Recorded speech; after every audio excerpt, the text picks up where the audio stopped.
Should you become a YouTuber? And what does it take?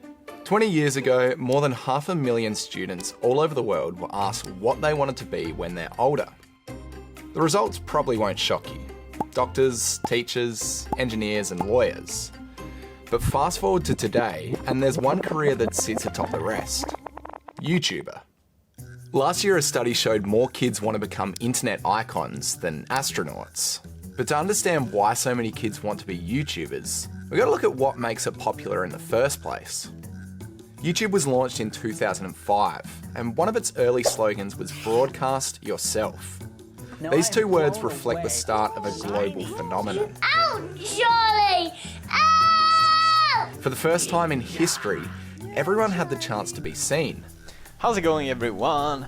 My name is PewDiePie. When social media was just taking off, it seemed like these new platforms, like especially YouTube, which were making it much easier for ordinary people to be able to make videos and upload them to the web so that other people could stream them. Is this real life? Yeah, this is real life. People didn't need to be movie stars or athletes or need to be picked up by agencies to go global. All they needed was a camera and themselves. Times Person of the Year for 2006 is you, the consumers and creators of user-generated content who are transforming the information age.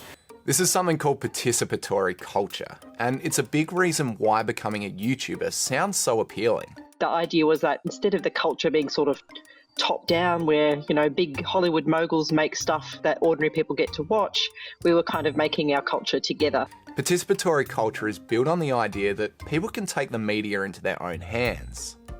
Rather than watching whatever new TV show comes out, you can watch, engage, or even create content that specifically interests you.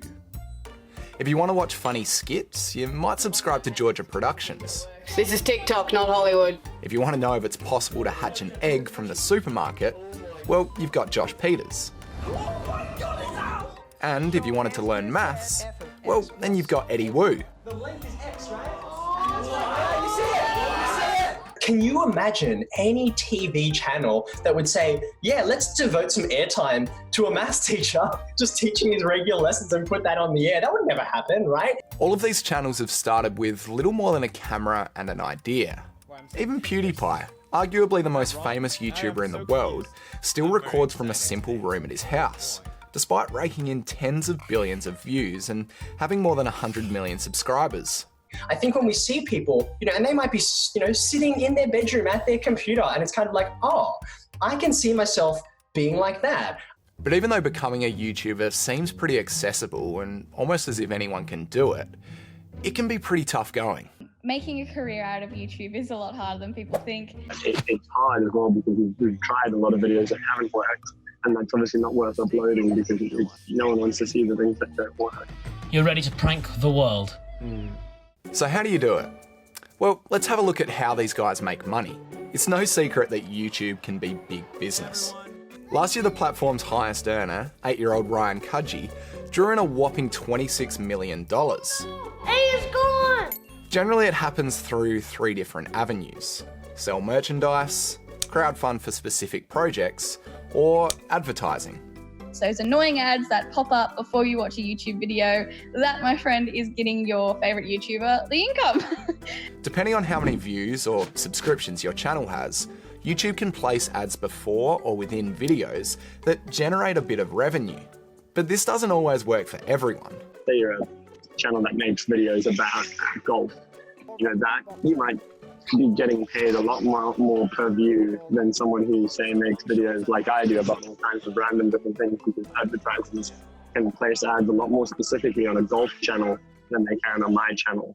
Plus, YouTube has a bit of a reputation for taking ads away from videos, something called demonetization. In 2017, a lot of advertising companies cut ties with YouTube after some of them were criticised for advertising on top of violent or offensive videos. This led to YouTube pulling ads from a lot of content creators, even ones that were doing the right thing. They were trying not to advertise against, for example, violent content, which is a really good idea. But if somebody had a channel all about the history of war, for example, then all of a sudden they couldn't get advertising. This whole saga was called the Adpocalypse, And it's a big reason why you see a lot of YouTubers advertise within videos now. But unless you're a massive channel with thousands and even millions of subscribers, chances are you're making nothing, or barely anything. A study in 2016 estimated that 85% of all views go to 3% of the channels. So a majority of users are only watching a very small percentage of what is out there. Plus every minute, more than 300 hours of content is being added to the website, making it extremely hard for any new channel to be seen. In 2006, the median number of views per video was 10,626. In 2016, it was 89. Recently, YouTube also made it a lot harder for smaller channels to receive advertising dollars. Some new rules mean channels need to have at least 1,000 subscribers and more than 4,000 hours of watch time over the past 12 months to be eligible for advertising. So if you are serious about becoming a YouTuber, just know that you'll be spending a lot of time working without getting paid to grow your channel. I've been on YouTube for 6 years and it took me about 4 of those years to build myself up to be getting success. But while hard work is pretty essential, it does also take a fair bit of luck. I very accidentally sort of made it big on YouTube. Yeah, I didn't kind of start it with the intention of being or becoming a YouTuber full time. It just kind of accidentally happened. You wouldn't guess, would you? I definitely put the fact that I'm able to be a YouTuber half down to get to luck and half down to work. Have you seen my Comedy Central show on Snapchat? No, I haven't. While it is true that some people make millions every year from their channels, there are far more people who work just as hard and don't see any rewards. Where do I even start? In fact, roughly only 0.3% of YouTubers earn enough to make a living.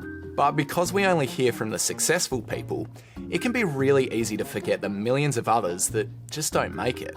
This is something called survivorship bias, and I think I'm just going to let Eddie Wu explain. The classic example of this is if you ask people who are successful, tell me what was the reason for your success. And they might tell you, oh, like I woke up at 5 a.m. every single day. And, that was something which really helped me be productive. And that may well have helped that particular individual. But what you don't hear about is all the other hundreds and thousands of millions of people who did the same thing, but they didn't survive the process of becoming successful. So you don't hear their testimony.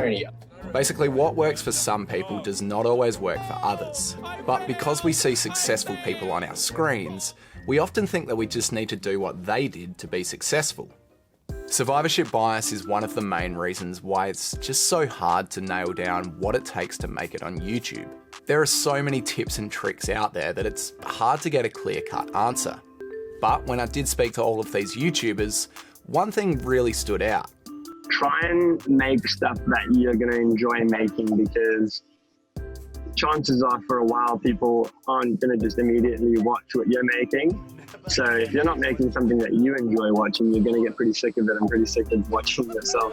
I think what people may like about me is that I'm just like everyone else. I'm not like Ariana Grande. I'm not like a superstar who's so out of touch with the world. Talk about something that really matters to you. Don't worry about fancy equipment. Don't worry about like, oh, should I imitate this style or that style? Think about what just comes naturally with what you have access to. And it's actually the consistent act of creating things that helps you develop and find your identity. This authenticity is why so many people look up to YouTube stars. In fact, a study in 2018 found that vloggers who treated their followers like friends using casual or slang language were more likely to get more views. I missed the high five. So if you do want to make it as a YouTuber, be yourself and pick something that you love. But just don't be fooled by the idea that all you need is a camera and a computer. It's going to take a lot of hard work and a whole lot of luck.